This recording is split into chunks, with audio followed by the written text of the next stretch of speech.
In a few days is the holy special day of Yudalit Kislev, the 14th of Kislev.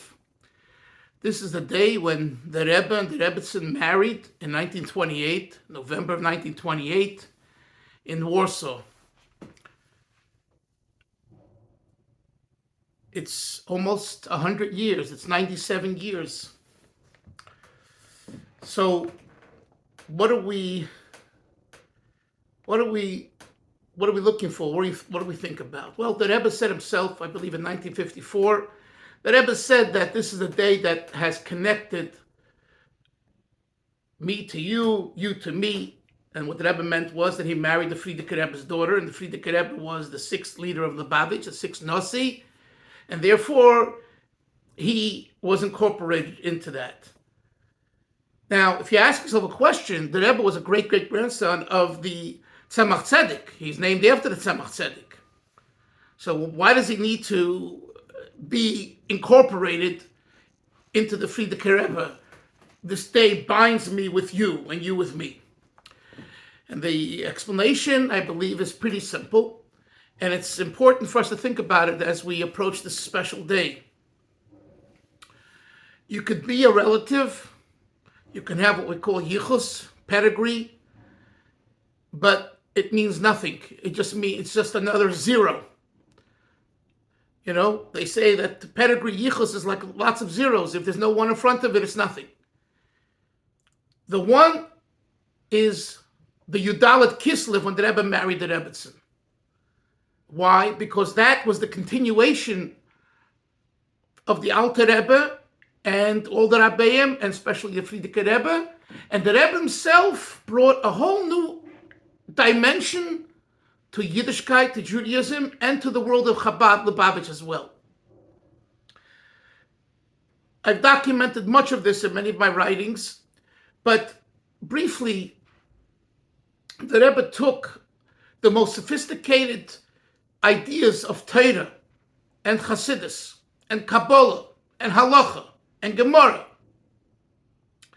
and taught it in a way that everyone can relate to, whether he's a Litvak, a Chassid, a Sfardish, a not religious person, in any language, because much has been translated in many languages.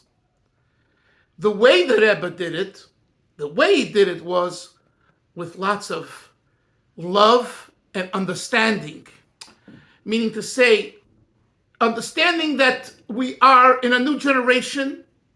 It's America, it's post-Holocaust, and we need to somehow bring the values of Europe, of North Africa, from the past into this new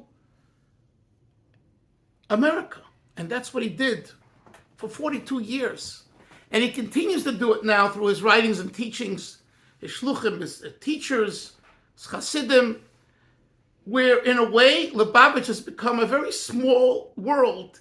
It used to be, when I was growing up in the 60s and 70s, it's like you were a Lubavitcher, like what connection did you have to a Satmar? When you were a Satmar, what connection did you have to a Litvak?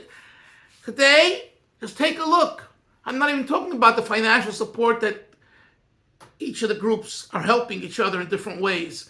I'm talking about just the teachings of the Rebbe have been publicized and are learned in many, many communities by non-Lubavitchers. All of this is because of this Yudalit Kislev. This day established for eternity the true bond and connection that this Rebbe has with the holy movement Hasidus called Chabad Lubavitch Hasidus. So his individual pedigree is individual. He's named after his great-great-grandfather. Okay. There were other Schneersons throughout the centuries that were also relatives. Nothing remained of them. Okay? But here, not only everything remained, more than everything remained. And that's for someone who wasn't blessed with children. As sad as that is, but that's the fact. Nevertheless, look how many children he has. Not only his children are his Hasidim, his children are Klal Yisrael, because the Rebbe cares for every Jew. And this ties into the importance of visiting the Oyel 770, writing in various ways. I'm not here to tell you how to do your connection, but one thing I can tell you, and one thing I want to encourage you on this special day of Yudalet Kislev, is to know that there's a connection waiting.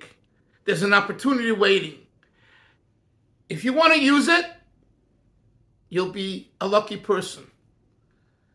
And don't squander the opportunity. Don't waste the opportunity where Yudalet Kislev goes by.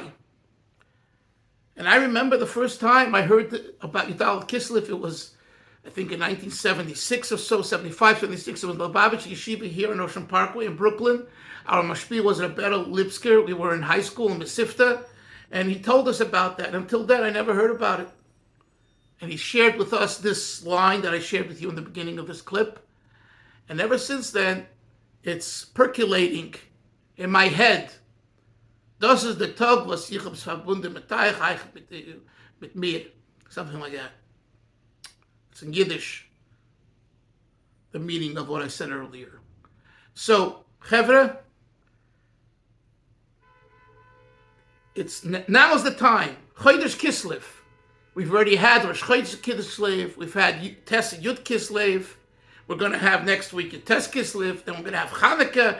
Smack in the middle, the 14th of Kislev is the Rebbe's Yom HaNisuim, his anniversary. So it's a great opportunity.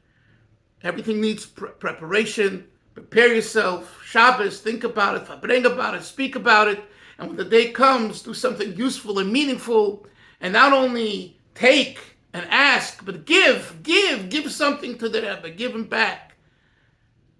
Support his institution. Support his people. Learn his Torah. Daven more with kavanah. Give more tzedakah. May Hashem help that each and every one of us should merit to have an uplifting and inspiring, illuminating Yudalet Kislev, and we'll be zeicha, we'll merit to see Mashiach Tzidkenu, the righteous Mashiach, speedily in our days. Amen, v'amen, l'chaim, l'chaim, l'chaim.